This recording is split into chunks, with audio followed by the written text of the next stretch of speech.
Hello, and welcome to Thriving, Not Just Surviving, a series on the Family Renew channel. I am Dr. Dawn, and my goal is to help you renew, restore, and revive your joy. So, as a reminder, this month our series is Black in America, Thriving, Not Just Surviving. The first week we discussed Boykin's triple quandary and how Blacks in America must balance the navigation of three cultures: the Anglo-Saxon majority, the marginalized minority, and the Afrocentric worldview. And last week we discussed Hall's cultural iceberg as a way to understand the layers of one's culture. This week we will be focusing on how Anglo-Saxon culture, as the foundation of American socioeconomic systems, has created these blind spots in all of us that go beyond race, creed, color, or nation of origin. We will also discuss how these blind spots impact our actions, our behaviors, comments, and our decisions. Now, continuing our focus on the first C of the ABCs of family resiliency, capitalizing on your strengths, we will look at how to identify our blind spots so we can minimize our weaknesses and capitalize on our strengths. So if you want to know how you can capitalize on your strengths so you can thrive and not just survive, stay tuned. But first, do you remember how we do it? That's right. We're going to start by completing those 3 positivity prompts if you haven't already done so. Now, take out your journal and write your responses to these 3 prompts. First, one thing I like about myself is. Second, one thing good that happened this past week was. And third, one thing I'm thankful for would be. Remember, you must be intentional because this positive energy is your superpower, and it will help you guard against the negativity you will face today, tomorrow, and in the future. Today, I want to talk about a topic that many people often jump to conclusions about without taking the time to understand what is meant by the subject. While many are making the effort to better understand what has happened in our country socioeconomically, many people with a microphone have tried to create fear to limit people's ability to explain how these systems in our country limit people's ability to thrive and not just survive. Now, knowledge is power, and the idea of being woke or awake is merely the idea of having an awareness of what is happening around you and why. So if your goal is to live in a space of positivity, not negativity, and if you want to be the best you can be, you need to wake up and be intentional about the choices you make. Remember, the negativity and divisiveness is everywhere, and if you want to remove it, you will first need to know how we got here in the first place. Now, recognizing that our social systems and our economic systems were created through a singular cultural lens can help us to understand why it can be harder for some people to thrive. We know that diet and exercise and access to dental and health care is key to physical and mental well-being.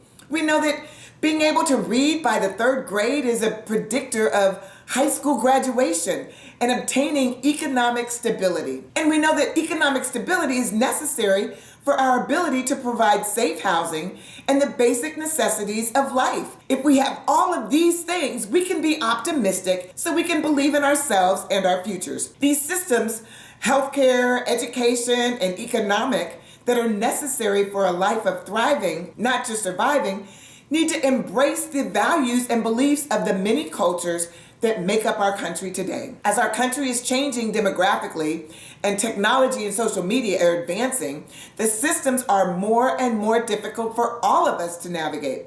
And those with the microphone are choosing to intentionally manipulate information and create chaos and fear among the rest of us in order to divide us so they can keep control, creating a narrative designed to benefit them. We must all remain vigilant. We must seek the truth, and with knowledge and understanding of our systems, we can all thrive and not just survive. With knowledge and understanding, we can create that new narrative that is positive and uplifting, not negative and destructive. We can value each other's gifts and talents and not make assumptions because of that 10% we see. When we are willing to give some people a pass and not others because of that 10%, bad things can happen.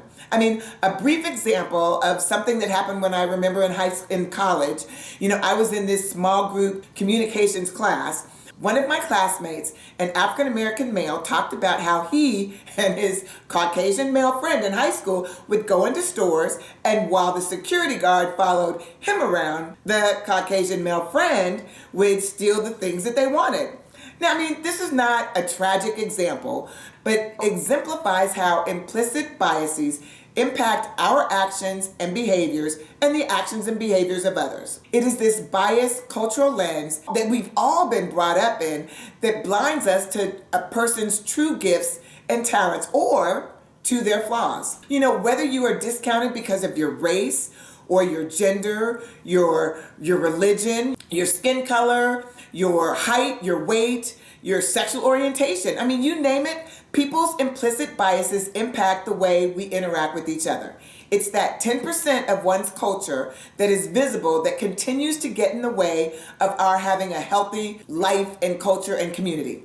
We must be intentional about looking for that 90%. The reality is these systems were created by Anglo-Americans consistent with the attitudes, beliefs, and values of their own culture, as well as their assumptions about the attitudes, beliefs, and values that they had of other cultural groups. You know, they wrote the laws and created a judicial system and an educational system and a healthcare system and a housing system and many others based on their own cultural beliefs because that's what they knew. Unfortunately, because there was little or no collaboration with other cultural groups, the systems were made to reflect their own cultural values and attitudes and beliefs. So since all of us were raised in these systems, we have these automatic reactions towards other people, which is known as implicit bias. And according to Project Implicit, it is these attitudes and stereotypes that can negatively impact our understanding, our actions, and our decision making, which can cause people to be discriminatory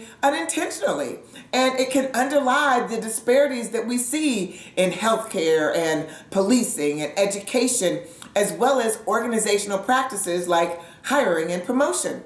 So how do we address this? Well, just like in other areas, the first thing we have to do is we have to identify the problem. We have to understand these problems and these issues in ourselves and understand our own implicit biases. Now, by identifying our own biases, we can be more aware of unconscious thoughts that may be impacting our decisions and influencing our actions and our behaviors. In the same way that you have to check your blind spots to make good decisions and reach your potential as a good and safe driver, you need to check your blind spots to make good decisions and reach your potential as a person. So today, I have one ask before next week. I want you to identify your blind spots. And how do you identify your blind spots, you might ask? Well, you can take the Harvard Implicit Bias Test.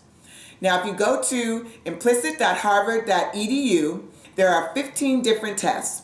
Now, I encourage you to read about them and take as many as you choose as you work to identify and understand your biases that impact your daily journey. And for your convenience, you can find the link in the description of today's segment below.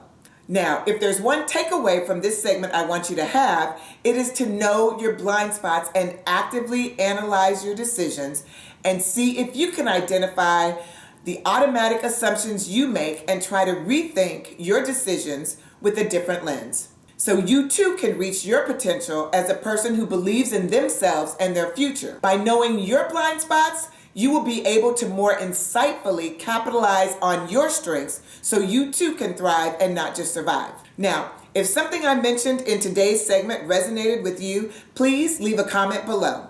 And don't forget to like, share, and subscribe to my channel. And if you feel this content has been beneficial to your development and you would like to support our channel so we can continue to provide this quality information to others, please donate below. Lastly, I hope you will join me, Dr. Dawn, next week as we celebrate Black History Month and many of the stories that exemplify Black in America thriving, not just surviving.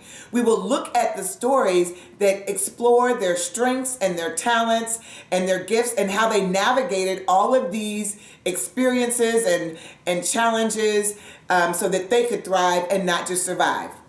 Thank you.